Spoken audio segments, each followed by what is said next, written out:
یا ایھا الذین آمنوا علیکم انفسکم لا یضرکم من ضل اذا اہتدیتم الی اللہ مرجعکم جمیعا فینبئکم بما کنتم تعملون. اور اسی کے ساتھ جوڑ لیجئے وہ مضمون جو کئی مرتبہ آیا ہے، لا یکلف اللہ نفسا الا وسعہا. یہ پہلا تحفہ ہے آج کے اس اجتماع میں، لیکن ان کی اہمیت کیا ہے اس پر سب غور کیجئے. پہلی آیت کے بارے میں روایت ملتی ہے کہ حضرت ابوبکر صدیق رضی اللہ تعالی عنہ نے ایک مرتبہ خطبہ ارشاد فرمایا کہ مسلمانوں میں دیکھ رہا ہوں کہ تم اس آیت کا بالکل غلط مفہوم لے رہے. اس سے گویا کہ ایک طرف یہ خیال ہوتا ہے یا شیطان کو وسوسہ اندازی کا موقع ملتا ہے کہ بس میں اپنی نجات کی فکر کروں، اپنی عبادت، اپنے فرائض، باقی یہ کہ زمانہ جدھر جا رہا ہے مجھے اس سے کوئی غرض نہیں، میری کوئی ذمہ داری نہیں. تو آپ نے فرمایا یہ بہت غلط مفہوم ہے جو تم لے رہے. اب میں سوچا کرتا ہوں کہ ابھی تو حضور کے وصال کو چند دن گزرے ہوں گے یا چند مہینے گزرے ہوں گے، اور اس وقت حضرت ابوبکر کو ضرورت پیش آ گئی کہ یہ وضاحت فرمائے. تو یقیناً کوئی بہت بڑی بات ہے، کوئی بہت اہم بات ہے، اور شیطان کی طرف سے وسوسہ اندازی کا کوئی بہت بڑا رکھنا ہے کہ جس کا سد باب کیا ہے حضرت ابوبکر صدیق نے رضی اللہ تعالی عنہ. اس آیت کا اصل مفہوم کیا ہے؟ انسان پر اصل ذمہ داری صرف اپنی ذات کی ہے. کسی دوسرے انسان کو ہدایت پر لے آنے کا اسے اختیار نہیں. کسی انسان کو ہدایت پر لے آنا ان کا اختیار نہیں، کجا یہ کہ انقلاب برپا کر دینا، دین قائم کر دینا. انک لا تہدی من احببت ولکن اللہ یہدی من یشاء. نبی سے کہہ دیا گیا صلی اللہ علیہ وسلم آپ ہدایت نہیں دے سکتے جسے چاہیں، تو اللہ ہدایت دیتا ہے جس کو چاہے. تو اپنی ذمہ داری جو ہے وہ اپنی اصل ذمہ داری سے بڑھ کر نہ محسوس کریں. یہ کیوں نہیں ہو رہا، وہ کیوں نہیں مان رہا، لوگ کیوں نہیں سن رہے، اثر کیوں نہیں ہو رہا، نتیجہ کیوں نہیں نکل رہا، یہ تمام وسوسے در حقیقت اس آیت پر صحیح غور و فکر نہ کرنے کی وجہ سے پیدا ہوتے ہیں. البتہ جو مغالطہ ہے وہ کیا ہے کہ آدمی اپنی اجتماعی ذمہ داریوں سے اپنے آپ کو بری کر لے. دعوت دینا آپ کا فرض ہے، تن من دھن لگا دینا آپ کا فرض ہے، اپنے جملہ وسائل کو بروئے کار لانا آپ کا فرض ہے. اس میں کوئی کمی اور کوتاہی ہو گئی تو یہ شیطان کا حملہ ہے جو اس آیت کے حوالے سے وہ کر رہا ہے. اور کس دور میں کر رہا ہے؟ دور صدیقی میں کر رہا ہے. یہ ہے دونوں پہلو کے جس کو ہمیں متوازن طریقے پر، میں نے بارہا اپنے دروس میں یہ لفظ استعمال کیے ہیں کہ ہمارے ہاں جو ایک محاورتاً لفظ استعمال ہوتا ہے کہ پل صراط جو ہے وہ بال سے زیادہ باریک اور تلوار کی دھار سے زیادہ تیز راستہ ہے. تو اس دنیا میں بھی ہر جگہ پر آپ کو صراط مستقیم اسی طریقے سے باریک نظر آئے. ادھر بھی گڑھا ہے، ادھر بھی کھائی ہے. ذرا ادھر کو ہو گئے گئے، ذرا ادھر کو گئے تو گئے. بڑے توازن کی ضرورت ہے. لیکن اس کے ساتھ ہی ذرا ایک آیت اور نوٹ کیجئے جو میں نے اس سے پہلے بھی آپ سے عرض کی تھی. کسی درجے میں بھی یہ خیال نہ ہو کہ میں کوئی اللہ پر احسان کر رہا ہوں. وَمَنْ جَاهَدَ فَإِنَّمَا يُجَاهِدُ لِنَفْسِهِ. اللہ بہت غنی ہے، غنی عن العالمین، ہر احتیاج سے بری. آنے واحد میں دین کو قائم کر دے، آنے واحد میں ہر انسان کو ابو بکر صدیق بنا دے. اللہ کی قدرت سے بعید نہیں. تو اچھی طرح سمجھ لیجئے خود غرضی میرے نزدیک بہت اہم ہے. بئی معنی کہ آپ یہ سمجھیے میں اپنے لیے کر رہا ہوں، کسی کے لیے نہیں. علیکم انفسکم، تم پر ذمہ داری ہے تمہاری اپنی. اپنے لیے کرنا ہے، اپنی نجات کے لیے، اپنی فلاح کے لیے، اپنی اخروی کامیابی کے لیے، اللہ کی رضا کے حصول کے لیے جو کرنا ہے اپنے لیے کرنا ہے۔ فرق صرف یہ ہے کہ خود غرضی کا ایک رخ دنیا کی طرف جاتا ہے، خود غرضی کا ایک رخ آخرت کی طرف جاتا ہے۔ خود غرضی کا ایک رخ مال اور دولت کی طرف اور اقتدار دنیاوی کی طرف جا رہا ہے، اور خود غرضی کا ایک رخ اللہ کی طرف جا رہا ہے۔ اللہ مجھ سے راضی ہو جائے، باقی سب ناراض ہو جائے، کوئی پرواہ۔ علیکم انفسکم لا یضرکم من ضل اذا اهتدیتم۔ مجھے آج شعر یاد آ رہا تھا اقبال کا، اگر کجرو ہے انجم آسمان تیرا ہے یا میرا، مجھے فکر جہاں کیوں ہو جہاں تیرا ہے یا میرا۔ اپنا فرض ادا کرنے کے بعد آپ یہ انداز اختیار کریں تو کوئی بری بات نہیں، لیکن اپنے فرض سے کسی بھی حوالے سے اگر بے پرواہی ہو گئی تو ہلاکت ہے، بربادی ہے، تباہی ہے۔ اسی طریقے سے لیس للانسان الا ما سعى وان سعيه سوف يرى لا يكلف الله نفسا الا وسعها۔ یہاں بھی شیطان آ کر دھوکہ دیتا ہے، میری وسعت تو بڑی کم ہے، یہ نہیں دیکھنے دیتا کہ میری وسعت، میری صلاحیت، میرے اندر جو اللہ نے قوتیں رکھی ہیں ان کا کس کس شکل میں ظہور ہو رہا ہے۔ Masterpiece of divine creation, ہر انسان اللہ کی تخلیق کا نقطہ عروج ہے، کیا کیا کچھ اس میں اللہ نے رکھا ہوا ہے، اس کا واقعہ یہ کہ اندازہ نہیں ہے۔ من عرف نفسہ فقد عرف ربہ۔ ہم اسے ایکسپلائٹ نہیں کرتے، غیر شعوری طور پر استعمال کرتے دنیا کے لیے، اور دھوکہ اپنے آپ کو دیتے ہیں کہ میرے اندر تو استعداد نہیں ہے، میرے اندر تو صلاحیت نہیں ہے۔ واقعہ جیسا کہ میں نے آج صبح بھی عرض کیا تھا، اگر اللہ نے 100 درجے کی صلاحیت رکھتی ہے اور آپ نے 80 درجے استعمال کیے، آپ مجرم ہو جائیں۔ اپنے آپ کو کبھی اس کے حوالے سے دھوکہ نہ دیجیے، میکسیمم کرنے کی کوشش کیجیے، آپ اپنے اس حد سے آگے نہیں بڑھ سکیں گے۔ کلکم میسر لما خلق، وہ اپنی جگہ، لیکن اپنی سعی میں، اپنی کوشش میں، اپنی انڈیور میں، اپنی جد و جہد میں، اپنے انفاق مال میں، اپنے بذل نفس میں اگر اس حوالے سے کوئی کمی ہو گئی تو یہ بھی اس آیت کا غلط مفہوم ہوگا، اور گویا کہ قرآن مجید جو خود کہتا ہے اپنے بارے میں یضل بہ یضل من یشاء، اللہ جس کو چاہتا ہے اس قرآن کے ذریعے سے گمراہ بھی کر دیتا ہے۔ یضل بہ کثیرا ویہدی بہ کثیرا وما یضل بہ الا الفاسقین۔ اپنی نیت کے حوالے سے تو پہلا تحفہ یا ایھا الذین آمنوا علیکم انفسکم، پوری خود غرضی، میری فلاح۔ 2 جگہ قرآن مجید میں فرمایا گیا ہے کہ قیامت کے دن تم چاہو گے ہمارے باپوں کو بھی جھونکو جہنم میں، اور ماؤں کو بھی جھونکو، اور بیویوں کو بھی، اور اولاد کو بھی، کسی طرح مجھے بچاؤ۔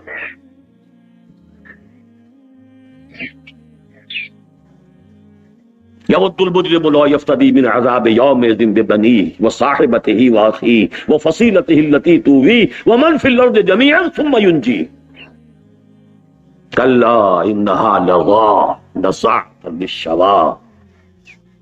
یہ خود غرضی، وہ نفسا نفسی جو قیامت کے دن ہونی ہے، آج ہونی چاہیے۔ پوری خود غرضی، پوری نفسا نفسی آج۔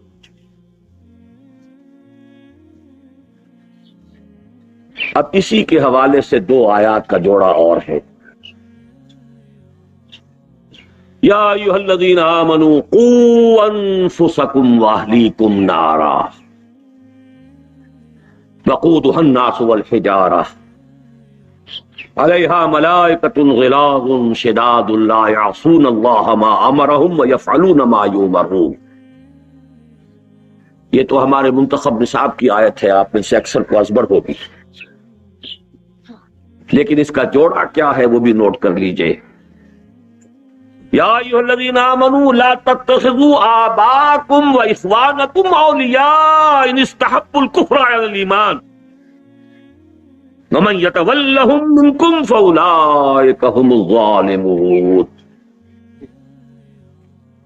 دیکھیے انسان کے دنیاوی رشتے جو ہیں، اہل میں اہل بیت سب سے پہلے، اولاد، باپ، بھائی، قریب قریب رشتے یہی ہیں. پہلی ذمہ داری اپنی ذات کے بعد آپ پر ان کی ہے. یہ بہت غلط ٹرینڈ ہمارے ہاں چل پڑا ہے. بھاگ دوڑ، دور دراز کی دعوت اور تبلیغ، اور اپنے گھروں کی طرف دھیان نہیں. Something is wrong somewhere. اگر تو خلوص کے ساتھ ہے تو کیسے ممکن ہے کہ سب سے پہلے آپ ان کے لیے بھلائی نہ چاہیں گے؟ دو چار کی طرح کی بات ہے. ان سے زیادہ پیارا کون ہوگا؟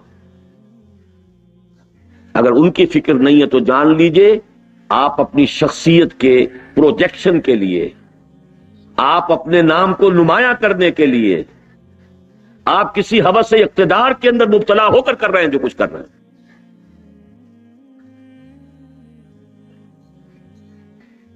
ورنہ سب سے پہلا معاملہ گھر، اہل و عیال، باپ اور بھائی. قوا انفسکم واہلیکم نارا، یہ تو ہوا مثبت انداز، بچاؤ. اور منفی انداز اس کو بھی نوٹ کر لیجئے. وہ معاملہ تو بہت ہی غلط ہے کہ آپ کوتاہی کر رہے ہو، غفلت کر رہے ہو. ان کی آخرت کی فلاح کی فکر نہ کریں، وہ تو ضلوا ضلالا بعیدا ہو گئے. وہ تو میں نے کہا پیتھولوجی ہے، کوئی نہ کوئی خرابی ہے، کوئی نہ کوئی ٹیڑھ ہے، کوئی نہ کوئی کجی ہے. لیکن اس کا دوسرا رخ بھی ہے. اگر آپ کی تمام تر کوشش کے باوجود وہ سیدھے راستے پر نہیں آ رہے تو ان سے کٹ جانا فرض ہے. اپنے باپوں اور بھائیوں کو بھی اپنا ولی نہ بناؤ. اگر یہ صورت پیدا نہیں ہو رہی پھر کوئی خرابی. کٹ جانے کا مطلب یہ نہیں کہ لش مار کے علیحدہ ہو جائیں. کٹ جانے کا مطلب یہ نہیں کہ گالم گلوچ پر اتر آئے. نہیں، معلوم انہیں ہو جائے کہ یہ اس کے دل میں ہماری محبت نہیں ہے. پولرائزیشن اگر نہیں ہو رہی ہے تو کوئی نہ کوئی خرابی ہے. منطقی نتیجہ. ان کے غلط طور اطوار بھی ہوں، ان کے غلط چال چلن بھی ہوں، ان کی زندگی کے غلط رخ بھی ہوں، اور آپ کی محبتیں بھی جو کہ تو قائم ہوں، اور آپ کی شفقتیں بھی جو کہ تو قائم ہوں. تو یا تو آپ میں اللہ کے لیے حمیت اور غیرت نہیں ہے، یا ان کی محبت آپ کے دلوں میں اللہ کی محبت سے زیادہ ہو گئی ہے. تیسری کوئی شکل نہیں. غیرت کا تقاضا ہے. میں خاص طور پر تنظیم کے نمایاں ساتھیوں سے بھی کہہ رہا ہوں، اس سال کا میرا اصل پیغام یہ سمجھیے، اپنے گھروں پر نگاہ ڈالیے، اپنی بیویوں کو دیکھیے. یا تو وہ آپ کو بے وقوف اور پاگل اور احمق سمجھتی ہیں، یا پھر وہ صورت ہے کہ آپ کو دفن ہو جانا پسند کرنا چاہیے بنسبت زندہ رہ کر زمین کی پیٹھ پر چلنے کے. کیا وجہ؟ وہ رخ دوسرا ہے. قوا انفسکم واہلیکم نارا، اس میں کوئی کوتاہی. کہہ رہے ہیں پھر جو کچھ کر رہے ہیں وہ اس کو بھی چلتا جا رہا ہے. سٹیٹس کو ہے. یہی بات تو کہی حضور نے کہ بنی اسرائیل میں سب سے پہلی خرابی یہی آئی ان کے علماء کے اندر، کہ وہ لوگوں کو غلط کاموں سے روکتے تو تھے لیکن ان کے ساتھ عقل و شرب جاری بھی رکھتے تھے. اسی طرح کی ان کی سوشل محافل ہیں، اسی طرح کے ان کے تعلقات ہیں، اسی طرح کی ان کی دعوتوں میں، ان کی تقریبات میں شرکت ہو رہی ہے. نتیجہ کیا ہوگا کہ رفتہ رفتہ آپ کے اپنے دل کے اوپر زنگ آ جائے. اس حدیث کے الفاظ غالباً میرا ذہن یہ ہے کہ اس کے بعد دعا مانگو گے اور تمہاری دعا قبول نہیں ہوگی. یہ بے غیرتی اور بے حمیتی نہیں ہونی چاہیے. تو میں ایک لفظ پولرائزیشن کے حوالے سے بات کرنا چاہتا ہوں. یہ بھی نہیں کہ ایک دن میں فیصلہ کر دیا جائے، یہ بھی نہیں کہ بغیر اتمام حجت کے کوئی انقطاع اختیار کر لیا جائے، لیکن محسوس ہو جانا چاہیے، محسوس ہو جانا چاہیے. آگ میں اگر حرارت ہے تو محسوس ہو جائے گی، برف میں اگر ٹھنڈک ہے تو محسوس ہو جائے گی. اور اگر آگ کی حرارت محسوس نہ ہو اور برف کی ٹھنڈک محسوس نہ ہو تو وہ آگ کی صورت ہے، آگ نہیں. برف کی شکل ہے، برف نہیں. یا ایھا الذین آمنوا لا. اب یہاں پر ذرا سا جو مغالطہ شیطان دیتا ہے، صاحب کفر تو نہیں ہے. کفر کس بلا کو کہتے ہیں؟ وَمَن لَّمْ يَحْكُم بِمَا أَنزَلَ اللَّهُ فَأُولَٰئِكَ هُمُ الْكَافِرُونَ. ہے کہ نہیں؟ ٹھیک ہے، مسلمان کی حیثیت سے مسلمان کا حق ادا کیجئے. وہ تو مشرک اور کافر والدوں کے والدین کے بارے میں بھی کہا گیا، وَإِن جَاهَدَاكَ لِتُشْرِكَ بِي مَا لَيْسَ لَكَ بِهِ عِلْمٌ فَلَا تُطِعْهُمَا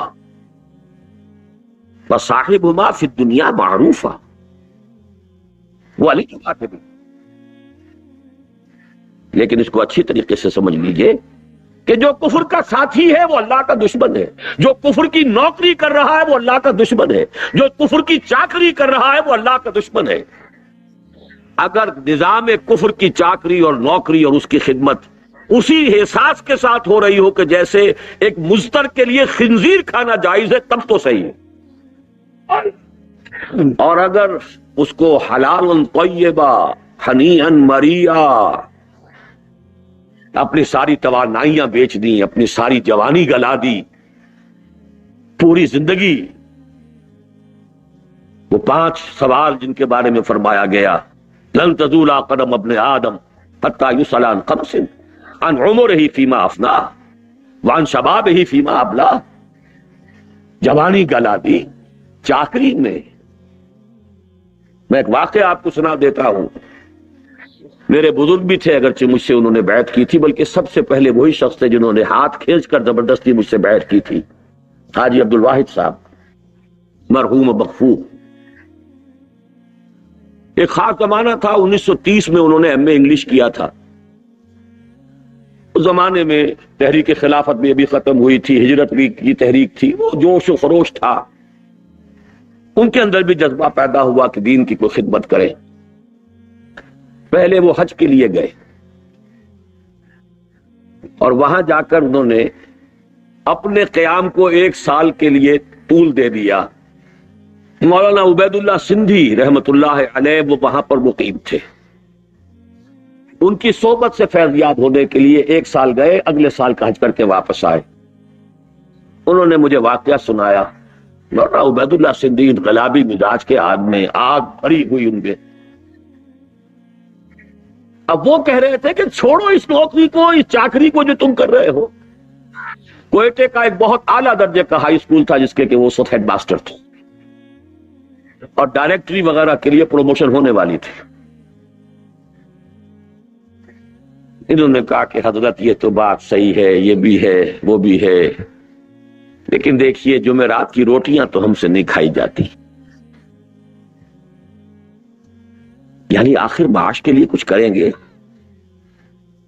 یہ تو نہیں ہم کر سکتے. تو پہلا رد عمل تو ان کا یہ تھا، ہاں بھائی واقعی آپ کی بات صحیح ہے، بہت صحیح کہہ رہے ہیں آپ. جمعرات کی روٹیاں کھا کر کیسے آدمی کام کرے. اور پھر کہتے تھے وہ کہ ایسا جلال آیا ہے ان کے چہرے کے اوپر، تمہیں شرم نہیں آتی؟ انگریز کی حکومت کی چاکری کر کے کھانا یہ تمہیں بڑا حلال و طیب نظر آتا ہے، اور مسلمان اپنا پیٹ کاٹ کر تمہیں روٹی دے تو وہ تمہیں حرام نظر آتا ہے. تقابل تو کرو. انگریزی پڑھا تنخواہ لے رہے، انگریزوں کے لیے کلرک پیدا کر رہے، ان کی گاڑی کے اندر گھوڑوں کی طرح جت کر، اور اس سے تنخواہیں لینا باعزت روزی ہے. اور اگر مسلمان اپنا پیٹ کاٹ کر تمہاری کوئی خدمت کریں تو وہ بڑی تمہاری عزت نفس کے لیے بڑا چیلنج ہے، بڑی فرق تو صرف سوچ کا ہے، حقیقت منکشف نہ ہو تو بات اور ہے، ورنہ کتنی سامنے کی بات ہے۔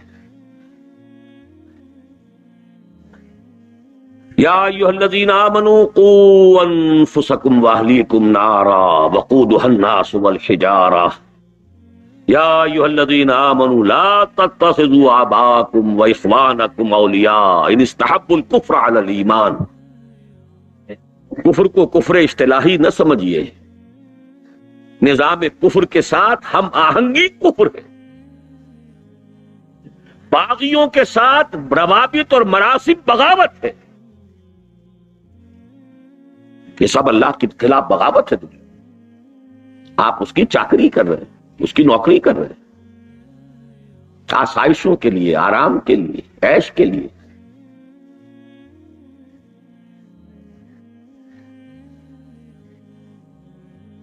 تیسرا جوڑا، اصل شے جو فیصلہ کن ہے وہ کیا ہے؟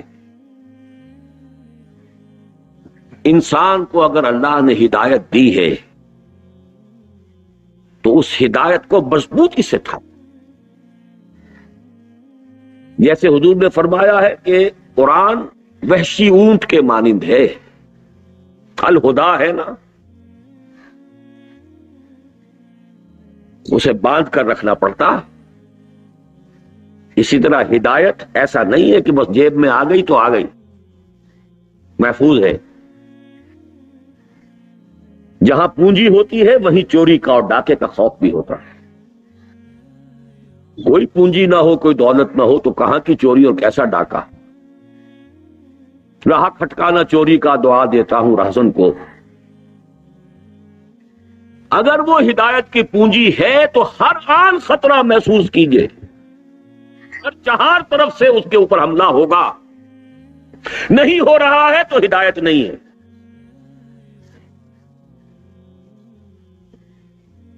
آپ کے والدین آپ پر حملہ کریں، آپ بڑے میٹھے میٹھے الفاظ میں کریں، آپ کے گھر والے، انما اموالکم واولادکم فتنہ یا ایھا الذین آمنوا ان من ازواجکم واولادکم عدوا لکم فاحذروہ۔ آپ کے دوست، آپ کے احباب بڑی خیر خواہی سے، بڑی خلوص سے آپ کو وہاں سے ہٹانے کی کوشش کریں، لہذا اس وحشی اونٹ کو باندھے رکھنے کے لیے مسلسل ویجیلنس، مسلسل احتیاط، مسلسل اس کے لیے اہتمام کی ضرورت ہے۔ ایسا نہ ہو کہ ہدایت آ کر ہاتھ سے چلی جائے۔ من کفر باللہ من بعد ایمانہ الا من اکرہ وقلبہ مطمئن بالایمان ولکن من شرح بالکفر صدرا فعلیہم غضب من اللہ ولہم عذاب علیم ذالک بانہم استحبوا الحیاۃ الدنیا علی الآخرہ وان اللہ لا یہدی القوم الظالمین۔ فیصلہ کن بات کیا ہوگی؟ حیات دنیاوی کو پسند کیا ہے یا اخروی؟ ہم میں سے اکثر کو دونوں پسند ہیں، اور اس دعا کا بھی بڑا مفہوم غلط سمجھا ہے لوگوں نے، ربنا آتنا فی الدنیا حسنہ وفی الآخرہ حسنہ۔ دنیا کا کوئی حسنہ بغیر ہدایت حسنہ ہے ہی نہیں، نہ دولت نیکی ہے، بھلائی ہے، خیر ہے، نعمت ہے، نہ اولاد، نہ صحت، کوئی شے بھی نعمت نہیں ہے، حسنہ میں نہیں ہے، جب تک کہ اس کے ساتھ ہدایت موجود نہ ہو۔ ہدایت نہیں ہے اور دولت ہے، عیاشی کرو گے، بدماشیاں کرو گے، اللہ تللو میں اڑاؤ گے، اخوان الشیاطین میں سے بن جاؤ۔ وہ نعمت ہوئی یا زحمت ہوئی؟ ہدایت نہیں ہے، صحت بڑی ہے، روبسٹ ہیلتھ، کدھر خرچ ہوگی وہ؟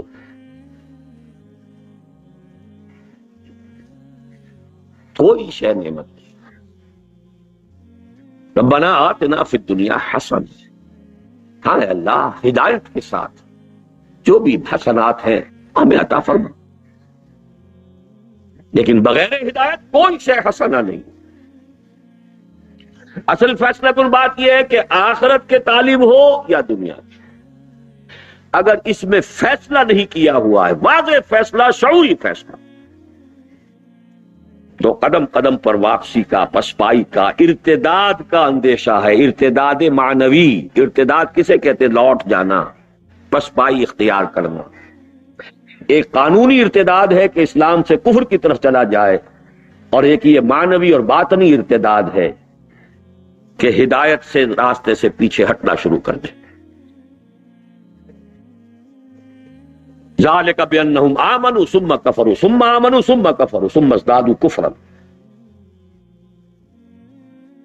اور یہی بات آئی ہے فاما من طغى وآثر الحیات الدنیا فإن الجحیم ہی المأوی، جو سرکشی کی روش اختیار کرے گا اور حیات دنیاوی کو ترجیح دے گا، بس فیصلہ کن بات یہ ہے ترجیح کس کی ہے۔ آپ کی ویلیوز معین ہو جانی چاہیے۔ دنیا بری نہیں ہے، لیکن آخرت کی کاسٹ پر نہیں۔ آخرت کے ساتھ سوکھی روٹی مل جائے بہت بڑی نعمت، اچھا کھانے کو دے دے اللہ۔ قل من حرم زینۃ اللہ التی اخرج لعبادہ والطیبات من الرزق، کوئی بری بات نہیں، رہبانیت نہیں ہے اسلام میں، لیکن اپنے فرائض کو ادا کر اپنی ذمہ داریوں سے عہدہ برا ہونے کے بعد اب اگر کر سکتے ہو کرو۔ یہاں مجھے وہ حدیث یاد آ رہی ہے کہ حضور نے فرمایا وہ جو 7 انسان ہیں کہ جن پر اللہ تعالی خاص جن پر سایہ فرمائے گا، عرش کے سائے میں جگہ دے گا، وَرَجُلٌ قَلْبُهُ مُعَلَّقٌ بِالْمَسَاجِدِ، وہ انسان کے جس کا دل اٹکا رہتا ہے مسجد ہی میں، آتا ہے دھندے کے لیے، کاروبار کے لیے، لیکن معلوم ہوتا ہے کہ میں یہاں کی شے نہیں ہوں، مجبوری ہے۔ اور اس کو بھی سمجھ لیجئے کہ یہ کس دور کی بات ہے؟ جبکہ اللہ کا دین قائم ہو چکا ہو، اب نیکی کا سب سے بڑا مظہر مسجد کے ساتھ معلق ہو جانا ہے۔ اگر اللہ کا دین قائم نہیں ہے تو اب ایمان کا سب سے بڑا مظہر اس جد و جہد، اس جہاد کے ساتھ معلق ہو جانا ہے۔ جو وقت اور جو لمحہ بھی اس کے سوا صرف ہو رہا ہے وہ گویا مجبوراً، بالمکرہ، بالاکراہ، کیا کریں، مجبوری۔ اس سے زائد اگر allocation of time, allocation of energies, اگر اس میں یہ نسبت و تناسب الٹی ہو گئی تو فلاح اور فوز ساتھ سے پھسل جائیں گے۔ یہ ہدایت ہر وقت گویا کہ پھسلنے والی شے ہے، اس کو تھام کر رکھنا آسان کام نہیں۔ چوتھا اور آخری جوڑا، اور اس کے ساتھ میری زندگی کا ایک اہم واقعہ وابستہ ہے۔ 1951 کی بات ہے، اسلامی جمعیت طلبہ کا سالانہ اجتماع تھا۔ میں لاہور کا ناظم منتخب کیا گیا تھا اسی سال۔ سالانہ اجتماع کے موقع پر خرم جاہ مراد صاحب، جو اب جماعت اسلامی کے نمایاں لوگوں میں سے ہیں، نائب وبرا میں سے ہیں، وہ ہمارے ساتھی تھے جمعیت میں۔ میں نے تو کبھی یہ ذوق و شوق پالا نہیں، یہ آٹوگراف بک کبھی میرے پاس رہی نہیں۔ بہرحال انہوں نے اپنی آٹوگراف بک میرے سامنے رکھی، اس پہ کچھ لکھ دیجئے۔ 1951 کی بات ہے، آج سے 45 برس کی۔ اللہ کا شکر ادا کرتے ہوئے کہتا ہوں، جو میں نے لکھا تھا وہ میرے لوح قلب پر آج تک لکھا ہوا ہے، اور بہت طویل عرصے تک بعد میں بھی وہ ذکر کرتے رہے، اور نہ معلوم کتنے لوگوں کو انہوں نے میرا وہ آٹوگراف دکھا۔ میں نے اس وقت لکھا تھا کہ کبھی کبھی میرا دل ان لوگوں کے تصور سے کانپ اٹھتا ہے جو کبھی تحریک اسلامی کے اولین صفوں میں تھے، اور پھر اسی نسبت سے اس سے دور چلے گئے.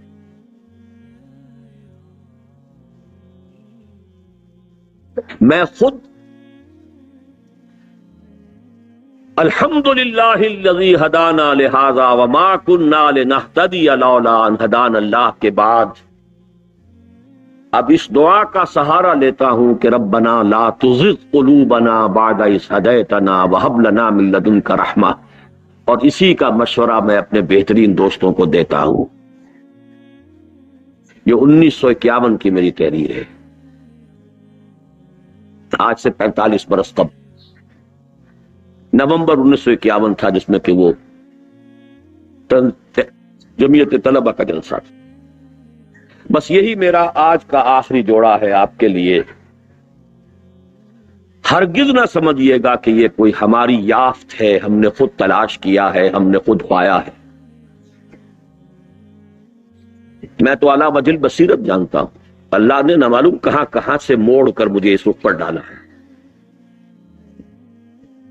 نہ معلوم کہاں ہوتے، کیا کر رہے ہوتے. اللہ اسباب پیدا کرتا ہے، رخ موڑ دیتا ہے. کدھر جا رہے ہیں؟ یا ابراہیم لہذا خلقت ام لہذا امرت.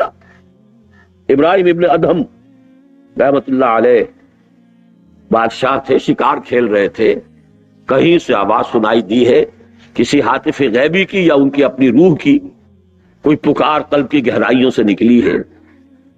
اے ابراہیم، کیا اس کام کے لیے پیدا کیے گئے تھے؟ کیا اس کا تمہیں حکم ہوا تھا؟ یا ابراہیم لہذا خلقت ام لہذا امرت. تو اللہ تعالیٰ نے جس کو بھی ہدایت دی ہے جان لے اس کا فضل ہے، اس کا کرم ہے، اس نے چن لیا ہے. فخر کیجئے، هو اجتباکم، اس کی نگاہ کرم نے چنا ہے آپ کو. اس کا فضل خداوندی آپ کے ساتھ شامل حال ہوا. ان فضلہ کان علیک کبیرا. ورنہ کتنے موڑ زندگی میں آتے ہیں، ذرا سا قدم ادھر سے ادھر ہو گیا ہوتا تو نہ معلوم انسان کہاں سے کہاں پہنچا ہوگا. الحمدللہ الذی ہدانا لہذا، کل شکر، کل حمد، کل ثنا اس اللہ کے لیے ہے جس نے ہمیں ہدایت عطا فرمائی. وما كنا لنهتدي لولا ان هدانا اللہ. قرآن مجید میں یہ الفاظ آئے ہیں اہل جنت کے ترانہ حمد کے طور پر کہ جب وہ جنت میں داخل ہوں گے تو شکر ادا کریں. کیونکہ ہدایت جو ہے اس کے بہت سے مراحل ہیں. ہدایت ابتدائی بھی ہے، ہدایت تکمیلی بھی ہے، ہدایت راستے کا دکھا دینا بھی ہے، ہدایت راستے کا سمجھا دینا بھی ہے، اور ہدایت منزل تک پہنچا دینا بھی ہے. اس وقت وہ ترانہ حمد ہوگا اس اللہ کا شکر ہے جس نے ہمیں یہاں پہنچایا. ہم ہرگز نہ پہنچ پاتے اگر اللہ نہ پہنچاتا. کوئی عجب نہ ہو، کوئی فخر نہ ہو، کوئی اپنی کسی اللہ نے صلاحیت اگر دی ہے تو اس کے اوپر کوئی تکبر نہ ہو. جو کچھ ہے اللہ کی طرف سے ہے، اس کا فضل ہے، اس کا کرم ہے، اس نے پہنچایا ہے. اور اس کے بعد بھی ربنا لا تزغ قلوبنا بعد اذ ہدیتنا. پچھلے دنوں میں نے خطبات جمعہ کے اندر آپ کو یاد ہوگا بلعام بن باعورہ کے موضوع پر کئی خطبے دیے تھے، اور پاکستان کے حالات کو پھر اسی سے مستنبط کیا. الذی آتیناہ آیاتنا، ایک ایسا شخص جسے ہم نے اپنی آیات عطا کر دی تھی. وَلَوْ شِئْنَا لَرَفَعْنَاهُ بِهَا وَلَكِنَّهُ أَخْلَدَ إِلَى الْأَرْضِ. ہم چاہتے تو اسے اور ترفع عطا کرتے، اور بلندی عطا کرتے، اور آگے کے مراحل کی طرف رہنمائی ہوتی، لیکن وہ بدبخت زمین کی طرف دھنستا چلا گیا. زمینی خواہش. اور جہاں تک روایات کا تعلق ہے، ایک لغزش. ڈرتے رہنا چاہیے، کانپتے رہنا چاہیے. حدیث موجود ہے کہ ایسے بھی ہوتے ہیں لوگ نیکی سے، زہد سے، تقوی سے، عبادت گزاری سے یہاں تک پہنچ جاتے ہیں کہ ان کے اور جنت کے درمیان بس بارش بھر کا فاصلہ رہ جاتا ہے، اور اس کے بعد تباہی آتی ہے اور جہنم میں پہنچ جاتی ہے۔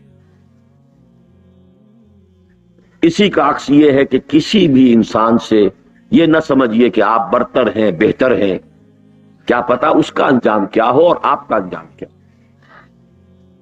اللہ اس کو ہدایت دے، کہیں سے کہیں پہنچا دے۔ اسی حدیث کے الفاظ ہیں کہ ایک شخص اپنے کفر میں اور معصیت میں بڑھتا رہتا ہے، بڑھتا رہتا ہے، بڑھتا رہتا ہے، یہاں تک کہ اس کے اور جہنم کے درمیان ایک بارش کا فاصلہ رہتا ہے، اور پھر زندگی میں انقلاب آ جائے۔ تو اس انقلاب معکوس سے اللہ ہمیں بچائے، اور اس کا طریقہ یہی ہے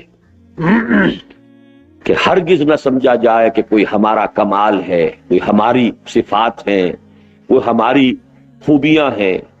جو کچھ ہے اللہ کی دین ہے، عطا ہے، اس پر شکر ادا کیجئے، اس کو مضبوطی سے تھام کر رکھنے کی کوشش کیجئے، آخرت کو دنیا پر ترجیح دیجئے، اپنے بس میں جو کچھ ہے کر گزریے، لیکن اس سے زائد اپنی ذمہ داری مت سمجھیے۔ ہوتا ہے ہو، نہ ہوتا ہو نہ، ہم مکلف نہیں، لیکن اس پر مکلف ہے کہ اپنا تن من دھن لگا دے۔ بس اس کے بعد میں اللہ تعالیٰ کا شکر ادا کرتے ہوئے اور آپ سب لوگوں کا شکریہ ادا کرتے ہوئے، مجھے خوب اندازہ ہے جو مجھ پر بیتی ہے وہ میں جانتا ہوں، لیکن یہ کہ مجھے احساس ہے جو آپ لوگوں پر بیتی ہے، لیکن یہ کہ بہرحال اللہ اس بے آرامی کو، اس مشقت کو قبول فرمائے، میرے اور آپ کے لیے باعث رحمت فرمائے۔ ہمارے جو ساتھی بیمار ہیں اللہ تعالیٰ انہیں شفا عطا فرمائے، جو ہمارے ساتھی حال ہی میں انتقال کر گئے ہوں یا پہلے انتقال کر گئے ہوں اللہ سب کی مغفرت فرمائے، زندوں کی بھی مغفرت فرمائے اور فوت شدگان کی بھی مغفرت فرمائے، اور مردوں کی بھی مغفرت فرمائے اور خواتین کی بھی مغفرت فرمائے، اور اللہ تعالی ہمیں اس ہدایت جو اس نے ہمیں دی ہے اس پر استقامت کاملہ عطا فرمائے۔ اقول قولی ھذا واستغفر اللہ لی ولکم ولسائر المسلمین والمسلمات۔